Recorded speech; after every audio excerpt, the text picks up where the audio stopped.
Good morning everyone. কিন্তু আজকের সকালটা আমার জন্য একদমই গুড ছিল না, কারণ গতকাল রাতে ঠিক করে ঘুমই হয়নি। মাঝরাত থেকেই কারেন্ট অফ হয়ে বসে আছে, সেই যে ৩টেতে ঘুম ভেঙেছে তারপর থেকে গরমের জন্য আর ঘুমই হলো না। মাথাটাও তাই সকাল থেকে ভীষণ ধরে আছে, তার উপর আজকে আবার আমার কোচিং আছে।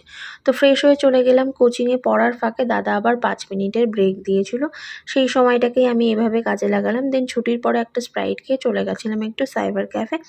তারপর চলে এলাম বাড়িতে। বাইরে যা রোদ, ট্যান তো পড়বেই, তাই বাড়ি এসেই একটা ট্যান রিমুভাল মাস্ক বানিয়ে নিলাম। এটা ভীষণ এফেক্টিভ, রেসিপি লাগলে কমেন্ট করো। তারপর বিকালে চলে গেছিলাম পড়াতে। ঝড় শুরু হওয়ায় হাঁপ পড়িয়েই বাড়ি চলে আসতে হলো। গাছের পাতা নড়ার সাথে সাথেই তো পাওয়ার কাট হয়ে বসে আছে। গরমকালের এই প্রথম বৃষ্টি, মুহূর্তের মধ্যে চারিদিকের আবহাওয়া একদম ঠান্ডা হয়ে গেল। কী যে শান্তি লাগছে।